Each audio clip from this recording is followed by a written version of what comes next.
Vamos começar no versículo 16.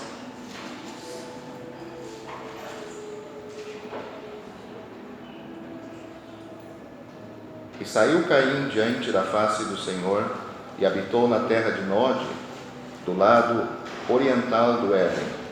E conheceu Caim a sua mulher, e ela concebeu e deu à luz a Enoque, e ele edificou uma cidade e chamou o nome da cidade conforme o nome de seu filho Enoque. E a Enoque nasceu Irade, e Irade gerou a Meujael, e Meujael gerou a Metusael, e Metusael gerou a Lameque. E tomou Lameque para si duas mulheres. O nome de uma era Ada, e o nome da outra Zilá. E Ada deu à luz a Jabal. Este foi o pai dos que habitam em tendas e tem gado. E o nome do seu irmão era Jubal. Este foi o pai de todos os que tocam harpa e órgão. E Zilá também deu à luz a Tubal-Caim, mestre de toda a obra de cobre e ferro. E a irmã de Tubal-Caim foi Noema. E disse Lameque às suas mulheres, Ada e Zilá: ouvi minha voz, vós, mulheres de Lameque, escutai as minhas palavras, porque eu matei um homem por me ferir, e um jovem por me pisar. Porque 7 vezes Caim será castigado, mas Lameque 70 vezes 7. E tornou Adão a conhecer a sua mulher, e ela deu à luz um filho, e chamou seu nome Sete, porque disse ela: Deus me deu outro filho em lugar de Abel, porquanto Caim o matou. E a Sete também nasceu um filho, e chamou seu nome Enos. Então se começou a invocar o nome do Senhor. Capítulo 5, versículo 1. Este é o livro das gerações de Adão. No dia em que Deus criou o homem, a semelhança de Deus o fez. O homem e mulher os criou, e os abençoou, e chamou o seu nome Adão, no dia em que foram criados. E Adão viveu 130 anos, e gerou um filho, à sua semelhança, conforme a sua imagem, e pôs-lhe o nome de Sete. E foram os dias de Adão, depois que gerou Sete, 800 anos, e gerou filhos e filhas. E foram todos os dias de Adão, todos os dias que Adão viveu, 930 anos, e morreu. E viveu Sete 105 anos, e gerou a Enos. E viveu Sete, depois que gerou Enos, 807 anos, e gerou filhos e filhas. Foram todos os dias de Sete 912 anos, e morreu. Depois segue outros nomes desses filhos e filhos. Vamos ler versículo 17. Aqui temos uma pessoa em destaque. E foram todos os dias de Malalel 895 anos, e morreu. E viveu Jared 162 anos, e gerou a Enoque. E viveu Jared, depois que gerou a Enoque, 800 anos, e gerou filhos e filhas. E foram todos os dias de Jared 962 anos, e morreu. E viveu Enoque 65 anos, e gerou a Metusalém. E andou Enoque com Deus, depois que gerou a Metusalém 300 anos, e gerou filhos e filhas. Vamos, versículo 28. E viveu Lameque 182 anos, e gerou um filho, a quem chamou Noé, dizendo: Este nos consolará acerca de nossas obras e do nosso trabalho de nossas mãos, por causa da terra que o Senhor amaldiçoou. E viveu Lameque, depois que gerou a Noé, 595 anos, e gerou filhos e filhas. E foram todos os dias de Lameque 777 anos, e morreu. E era Noé da idade de 500 anos, e gerou Noé a Sem, Cão e Jafé. Vamos agora para o capítulo 12. Versículo 1. Temos a chamada de Abraão. Gênesis 12, 1. Ora, o Senhor disse a Abraão: sai da tua terra, da tua parentela e da casa de teu pai, para a terra que eu te mostrarei. E far-te-ei uma grande nação, e abençoar-te-ei, e engrandecerei o teu nome, e tu serás uma bênção. E abençoarei os que te abençoarem, e amaldiçoarei os que te amaldiçoarem. E em ti serão benditas todas as famílias da terra. Assim partiu Abraão, como o Senhor lhe tinha dito, e foi Ló com ele.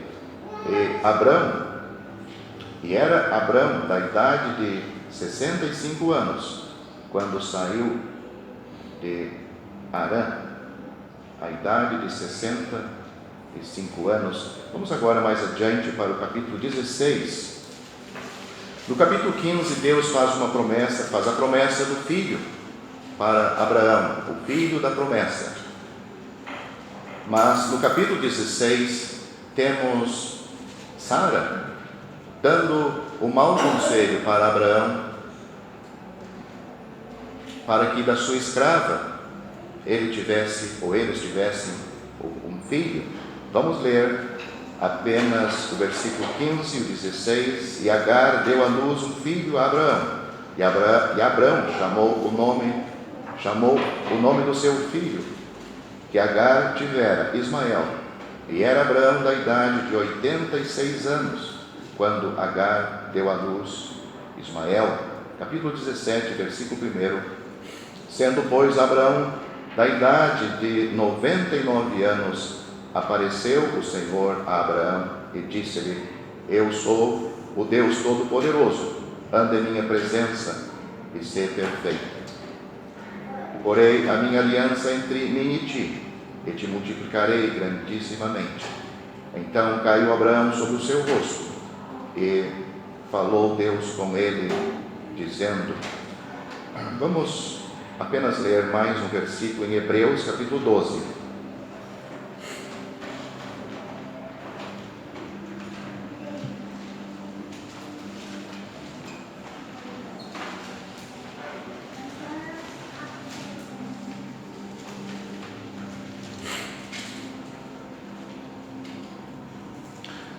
Aqui a história da saída da nação de Israel do Egito, quando haviam de sacrificar o cordeiro, ou seja, a Páscoa.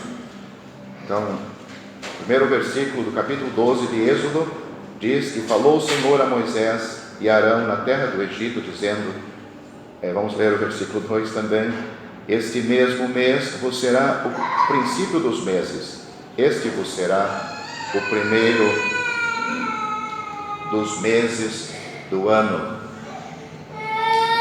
Só isso que vamos ler, e que Deus abençoe a sua palavra e me ajude a colocar em palavras aquilo que tenho em meu coração para todos nós esta noite.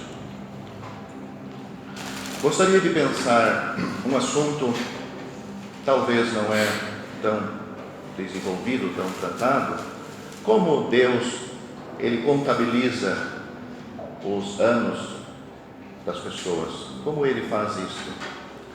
Nessas leituras em que nós fizemos esta noite, nós vamos aprender como Deus faz isso. Adão, ele teve 3 filhos, que está aí registrado para nós. Nós vemos que ele teve Caim primeiramente, e depois ele teve o seu filho Abel, e depois ele teve um outro filho que se chama Sete. Abel foi morto por Caim. Nós também lemos isso, não lemos a história, mas lemos até um versículo em que destaca isso. Abel era um homem de fé. Abel agradou a Deus, mesmo ele sendo tirado desta vida, provavelmente cedo, mas ele era um homem de fé. Ele está na primeira lista dos homens de fé em Hebreus. Pela fé, Abel agradou a Deus. Ele é destacado lá que ele fez uma obra justa. E por esta obra justa que ele fez, é dito que Deus tem o prazer de dar testemunho deste homem de fé. Lá também é dito que a sua obra era muito superior à obra do seu irmão Caim. Caim era um homem religioso. Caim, ele tinha religião também. Mesmo sendo no início, religião não começou a nascer no Rio de Janeiro ou qualquer parte do mundo atual, mas começou já com os primeiros homens aqui. Caim, a Bíblia diz que ele era do maligno. Então a sua religião também era do maligno.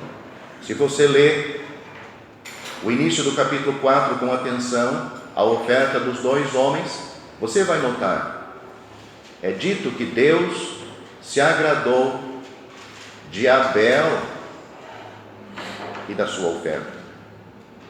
Note a ordem. Deus se agradou de Abel e depois da sua oferta. De Caim é dito que Deus não se agradou de Caim nem da sua oferta. Muitas pessoas estão preocupadas em trazer ofertas para Deus. Mas será que a vida, como diz, Deus ele está mais preocupado com a vida do que com a oferta? Em Caim tudo estava errado, tanto a sua vida como a sua oferta. Então, com a morte de Abel, nasceu Sete. Caim, mesmo Deus dando oportunidade para ele foi para longe de Deus. Ele foi para longe de Deus. E aqui nós temos duas linhas, duas famílias, e uma linha divisória no meio. Duas famílias na terra. A família de Deus, a família do maligno. E de lá para cá, sempre existiu essa linha divisória. Caim, saindo da presença de Deus, ele se mudou para um lugar que tem um nome aqui, Note. Ele construiu uma cidade. Ele colocou o nome da cidade, o nome do seu filho. Esta família, nós vemos que eles fizeram muitas coisas no mundo. Nós vemos aqui que os filhos de Caim, eles criavam gado, foram os iniciantes em criar gado no mundo. Diz também que eles criaram a música, harpa e órgão. É fruto dos filhos de Caim, filhos do maligno. Diz também que eles descobriram o ferro, não só descobriram, mas começaram a fazer material, ferro e cobre, a metalúrgica. Ou seja, estes homens estavam procurando embelezar o mundo amaldiçoado por Deus. Este é o homem natural, o homem sem Deus. Ele tem que ter alguma coisa bela no mundo para ser atrativo. Mas vamos pensar agora esse está no capítulo 4. No capítulo 5 nós temos os filhos de Sete. O que conta deles? Não conta nada. Começando com Adão, que está incluído na lista. Mas tem uma coisa importante que nós temos nos filhos de Deus que não está nos filhos de Caim. Quando eles nasceram e com qual idade morreram? Qual é a diferença? Você já está imaginando? A vida de Caim e dos filhos de Caim eram vidas inúteis para Deus. Não havia contabilidade nas coisas de Deus, nas suas vidas. Eles nunca nasceram de novo. Nunca teve um momento na vida deles em que Deus podia contabilizar estas pessoas que estão vivendo segundo como me agrada, segundo os meus pensamentos. Eles temem a mim, eles me obedecem, eles me servem, eles me adoram. Os filhos de Caim, eles adoravam este mundo. Eles adoravam e serviam somente as coisas deste mundo. Eles tentaram deixar o mundo mais agradável, mais confortável, melhor possível para eles viver aqui. Mas vidas perdidas para Deus. Não tem registro. Notamos, não tem a idade que Caim morreu, não tem a idade que os filhos morreram. Ou seja, eles nunca nasceram para Deus. Imagine só. Agora eu me dirijo a você aqui esta noite. Você já nasceu de novo? Você já tem vida contabilizada para Deus? Tem certeza?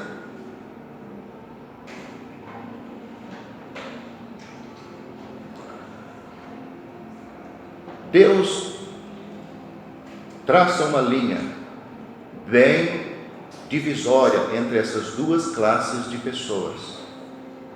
Eles não podem estar juntos. Podem talvez sentar no mesmo banco, podem trabalhar na mesma empresa, podem até deitar na mesma cama. Mas ali tem uma pessoa que nasceu de novo, tem a vida eterna, tem a nova vida. E talvez do outro lado está alguém que nunca nasceu de novo. Como a Bíblia diz, está morto em ofensas e pecados. Ele não tem a nova vida de Deus. Ele nunca se converteu a Cristo. Ele nunca o recebeu pela fé. Para Deus, a vida dele não tem contabilidade, não soma nada. É horrível isso. Pode ter diplomas, e muitos diplomas na parede. Pode ter uma família grande como tinha Caim. E até pode se orgulhar de si mesmo. E note como o homem dá valor ao seu nome. Ele construiu uma cidade e teve um filho e colocou o nome da sua cidade, o nome do seu filho. Ou seja, as pessoas, mesmo sabendo que vão morrer, elas querem perpetuar a sua história.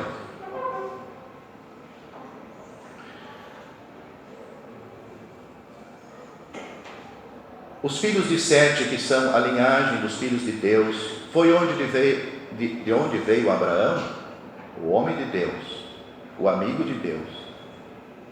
Da onde veio Davi, que era o homem segundo o coração de Deus, e de onde veio o Senhor Jesus, o nosso Salvador. E Caim, toda essa prosperidade no mundo. Você sabe onde é que está a cidade de Caim? Sabe o endereço? Tudo que Caim construiu, tudo que os seus filhos adquiriram, Deus destruiu com o dilúvio. Será que valeu a pena? Valeu a pena ter uma vida próspera, dar boas condições para os seus filhos, incentivar os seus filhos para ir nesta linha e depois perder tudo, inclusive as suas almas no inferno para sempre? Valeu a pena? Sem dúvida, todos vão concordar que não valeu e não vale a pena. Então, eu chamo a sua atenção para notar como Deus contabiliza realmente a vida de um ser humano. Quando é que aquela vida começa a contar? A pessoa talvez tem 50 anos e foi salva ontem. ela tem um dia de vida para Deus, só um.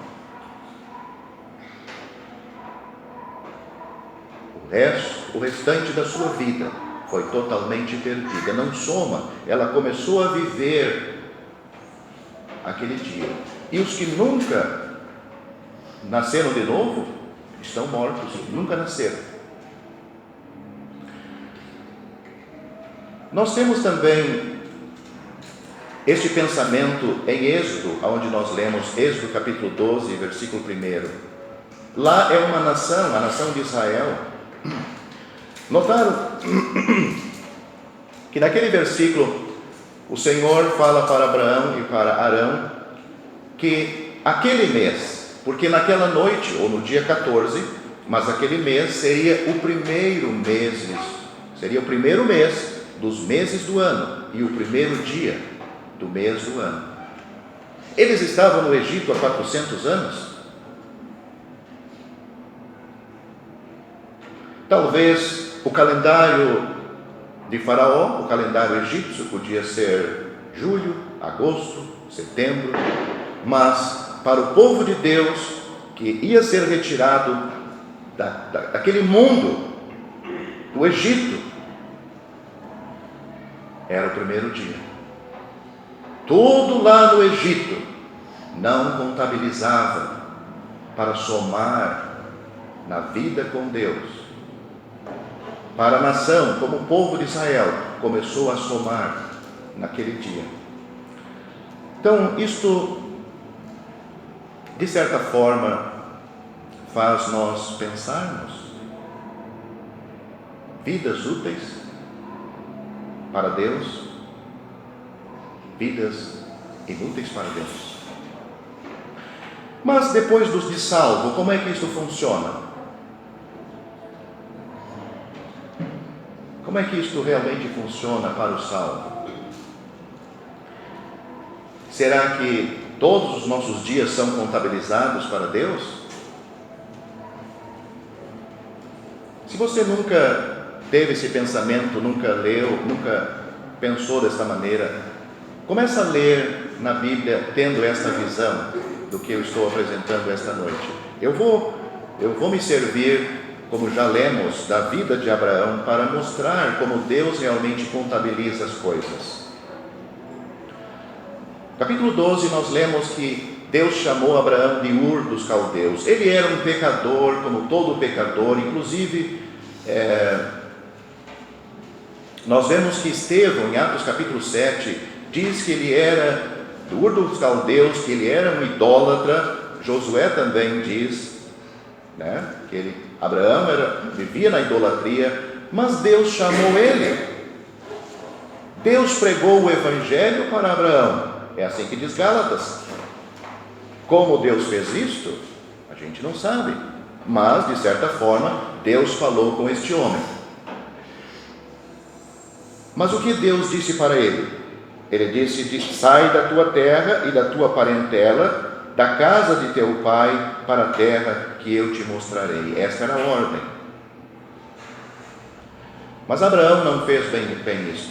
Ele saiu e foi até Arã.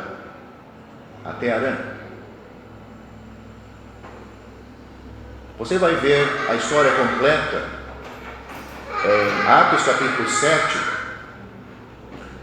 Lá, a pessoa que está falando sobre este assunto, diz que Abraão levou o seu pai, levou um sobrinho, levou o seu gado também. Na realidade, ele foi até a divisa, ele foi até perto aonde Deus disse para ir. E notamos o que é dito aqui no versículo 4: assim partiu Abraão, como o Senhor lhe tinha dito, e foi Ló com ele. E era Abraão da idade de 65 anos, quando saiu de Arã. A gente não tem registro de quanto tempo, qual é a idade que Abraão saiu de Ur dos Caldeus. Não temos registro de quanto tempo Abraão ficou em Harã, mas só temos registro no momento em que ele começou a colocar em prática o que Deus determinou para ele, exatamente o que Deus determinou para ele, não a metade. Não obedecer parcialmente aquilo. Deus disse: sai da tua terra e da tua parentela, mas ele não fez bem isso, ele saiu de lá. Ele foi até perto da onde Deus disse que era para ir, mas nós lemos que só Deus começou, Deus registra a sua idade no momento em que ele parte e entra em Canaã. Anos perdidos, não somam. Sabe que isto é meio assustador, né? Porque o crente pode achar que ele está agradando muito bem a Deus, tudo está bem.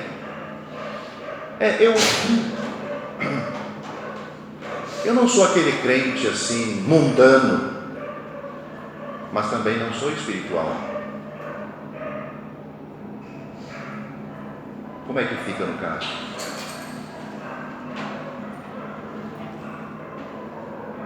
Deus está contabilizando a sua vida espiritual? Ou são anos perdidos? Sim, você pode ser salvo, pode, mas são anos perdidos para Deus. Você não está crescendo.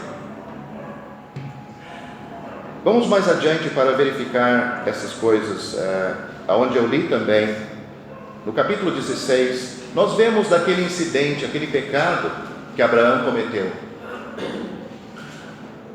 Nós vemos que aqui Deus diz que, o final do capítulo 16 diz que ele tem 86 anos. E nós lemos já o próximo versículo, ele está com 99 anos. Tem um espaço aí. Quantos anos? 13.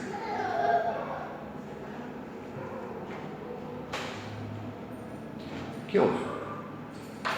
Anos perdidos, como Ismael. Anos perdidos pelo pecado que ele cometeu. Não foram computados, não tem registro. Isto nos assusta, né? Porque a vida cristã não é viver de qualquer maneira. Não é nós nos encostarmos em Deus e também viver bem encostado no mundo.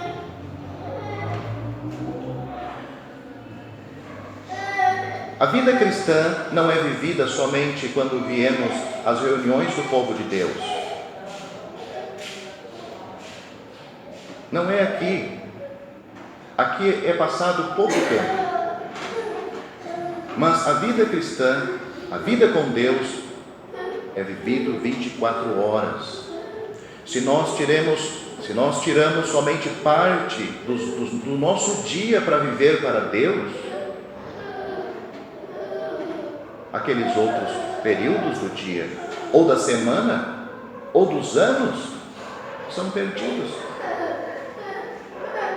Então, um crente de 50 anos salvo, talvez ele possa ter um ano na somatória de utilidade para Deus. Isso é assustador. Eu estou falando aqui com vocês, mas eu estou sentindo as palavras que eu estou dizendo. Porque eu que falo, essas palavras eu aprendi primeiro, né? Tem que ser colocado em prática na minha vida. Os ministérios não são só para encher a cabeça de conhecimento das pessoas. Não é só para o ministrante dar uma palestra e todo mundo achar interessante. As coisas de Deus não são assim. As palestras do mundo podem ser assim. Os livros do mundo, a revista do mundo, os entretenimentos do mundo. Mas este livro, você e eu, nós não podemos fazer isto. Você ouviu, eu ouvi. Nós somos responsáveis. Deus vai cobrar. de você e de mim. Pode esperar. Desejo de aprender mais é muito bom. Mas aprender, você assume um compromisso. Eu também, todos nós assumimos um compromisso com Deus. Agora Deus espera obediência. Então, estamos nos colocando hoje à noite, ao ouvir estas palavras, um grande compromisso sobre nós. O que Deus espera de nós? Vamos terminar a nossa vida talvez com 80, com 50, com 100 anos, bom que seria, né? Com 100 e poucos anos, mas quanto de vida para Deus? Quanto? Quer ver um outro exemplo agora no Novo Testamento? Lembra quando Paulo escreveu para os Coríntios? Já havia mais ou menos 3 a 4 anos que ele tinha pregado o Evangelho naquela cidade. E Paulo escreveu decepcionado. No capítulo 13 ele disse: olha, eu não posso dar alimento sólido para vocês, porque vocês são crianças ainda. 3 ou 4 anos de conversão, Paulo esperava que os coríntios fossem homens e mulheres espirituais. Quantos anos você tem de conversão? Você é um homem, uma mulher espiritual? Segundo o que Paulo está escrevendo aos Coríntios, para ele isso seria normal. 3 a 4 anos. Mas por que os coríntios não eram espirituais? Onde é que estava o problema? O problema estava com eles? Carnalidade. Estavam levando irmãos aos tribunais. Estavam achando problema entre os irmãos, e qualquer probleminha já ia correr para a justiça. Não procurava o irmão para acertar aquele assunto. E Paulo até diz, mesmo que o irmão tem razão, mesmo que você está prejudicado, ele pergunta no capítulo 6, por que você não sofre a perda? Custa para você perder? Não, se ele não me pagar, ele vai ver, e se não me pagar, eu vou botar ele na justiça. Paulo está perguntando, vem cá, não tem irmãos espirituais entre vocês para resolver esses assuntos, para levar os irmãos ao tribunal? Então isso é carnalidade. Podemos estar inchados de tanto conhecimento e falhar às vezes em coisas pequenas, e mostra que nós só temos muito conhecimento, nenhuma espiritualidade. Os coríntios tinham muito conhecimento, inclusive tinha muitos dons. Paulo diz no início do capítulo, vocês estão cheios de dons, mas isto não é espiritualidade.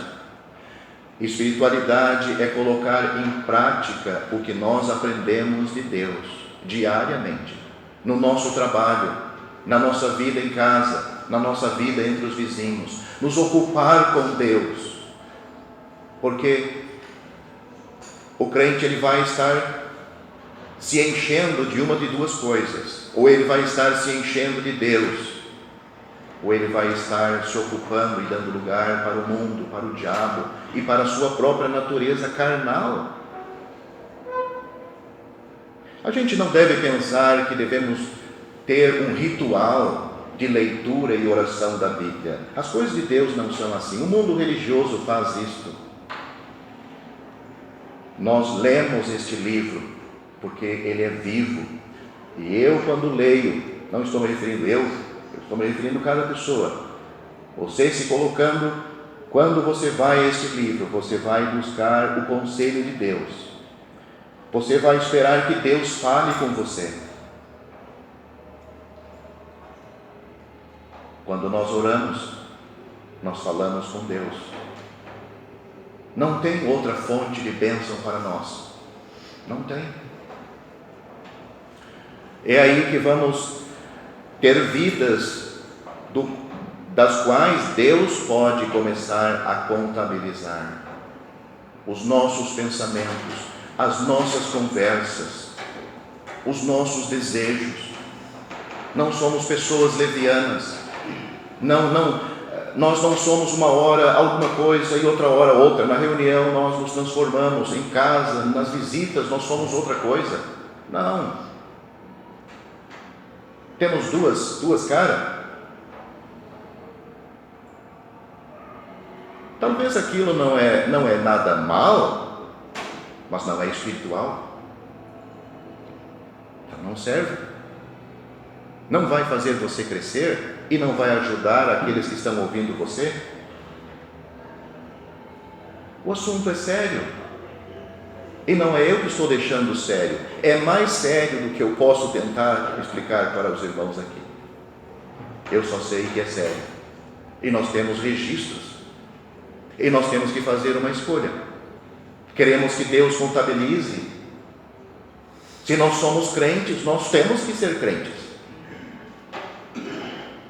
Queremos que Deus contabilize as nossas vidas realmente para Ele. Temos que tomar decisões. Decisões sérias que vão nos levar a ter uma vida assim.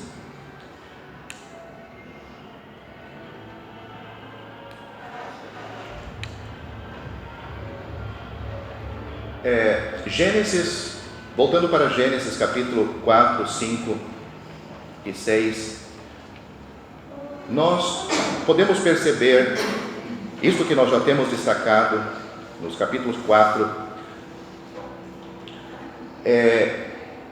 No capítulo 4 nós temos todas aquelas coisas em destaque, coisas materiais, coisas que existem até hoje, que o homem natural procura. Mas no capítulo 5 nós temos homens de Deus. Nem sempre eles foram, isso é seguro, nem sempre eles foram pessoas espirituais, mas até nós temos datas, anos em que eles começaram, houve mudança nas suas vidas.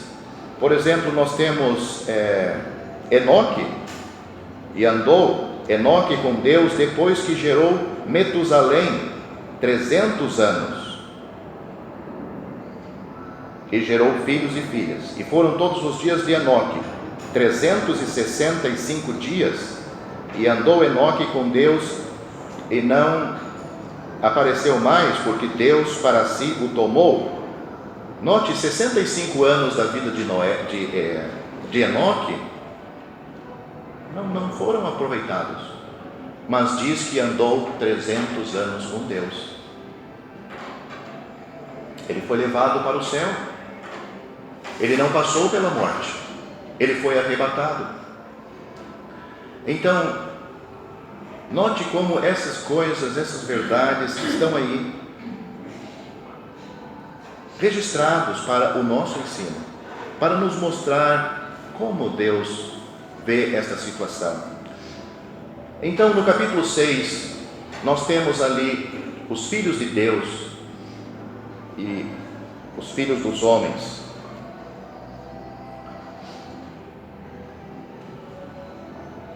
No decorrer do tempo, esta linha tende a se aproximar e a se unir.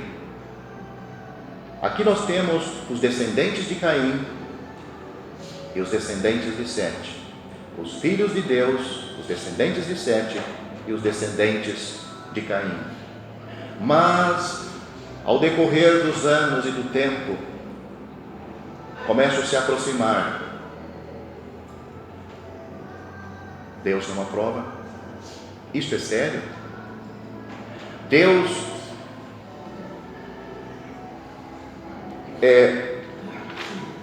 note o que ele disse. Vou ler aqui. Então arrependeu-se o Senhor de haver feito o homem sobre a terra,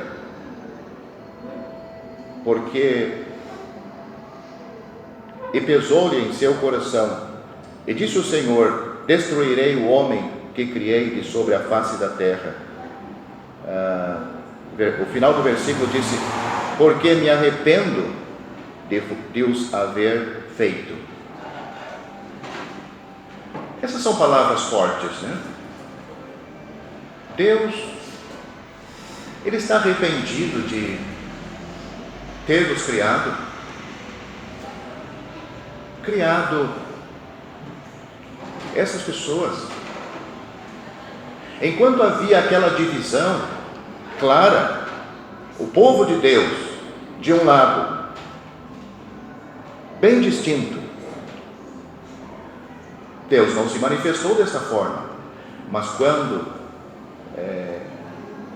o povo de Deus começa a ceder espaço, começa a dar lugar, nós vemos que Deus não tem um testemunho para Deus naquela localidade, não tem um verdadeiro testemunho na terra.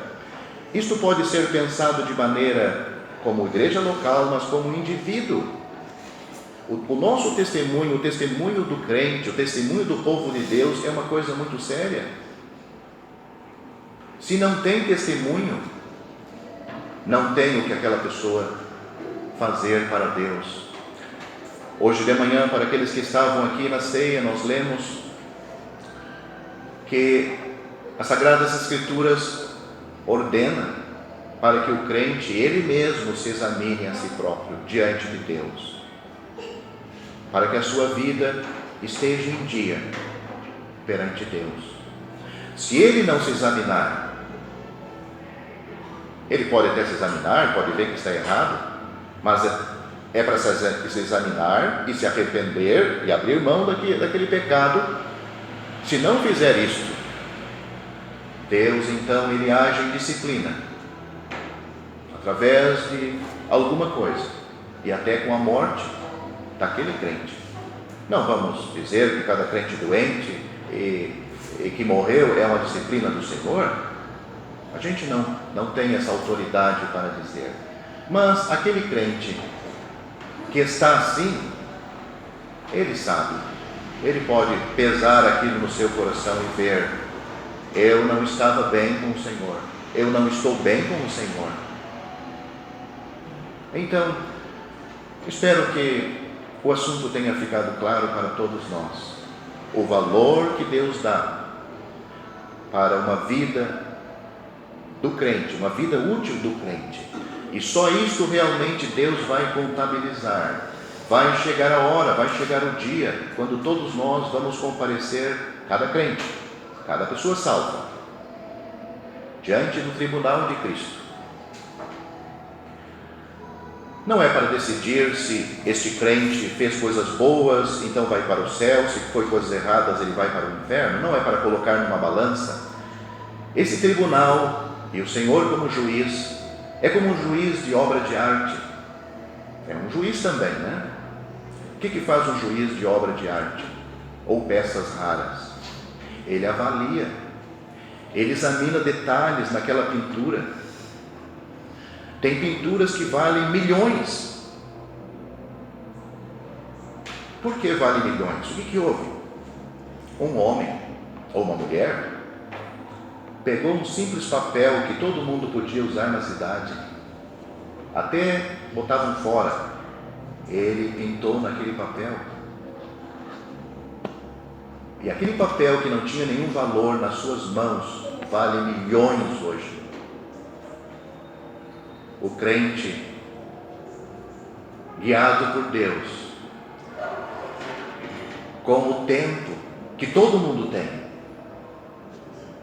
com o seu carro, com o seu dinheiro, com o seu esforço, começa a fazer coisas para Deus que alguns têm e talvez outras coisas todos têm, como o tempo, por exemplo. Mas ele faz como um bom artista. Ele começa a fazer uma pintura que no tribunal de Cristo, quando Cristo avaliar, ele vai dar um bom galardão ou galardões para este irmão, para esta irmã. Quando eu fui salvo, no ano de 88, mais 5 pessoas, eu acho, se confessaram salvas. 3, talvez, ou 4 permaneceram, eram realmente salvas. Nós então nascemos juntos na vida de Deus, nas coisas de Deus. Então, quando chegarmos lá no céu, nós 4, 3, ou quantos do mundo nasceram naquele mesmo dia, né? Temos o mesmo tempo de salvação, mas nós não vamos receber o mesmo galardão.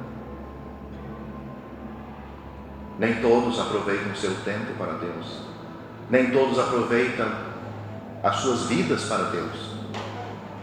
Então, eu acho que já falei o suficiente para transmitir o que nós temos lido e que está no meu coração. Eu espero que Deus nos ajude, abençoe a você e me ajude também, para nós colocarmos em prática que as nossas vidas, quando chegarmos no tribunal de Cristo, possa ter o máximo de somatório, de utilidade para Ele. Que Deus abençoe a sua palavra. Se você gostou deste vídeo, deixe seu joinha, isso nos ajudará a divulgá-lo. Também não se esqueça de inscrever-se em nosso canal, ative o sininho das notificações para que você receba os novos vídeos, deixe seus comentários. Obrigado por assistir este vídeo.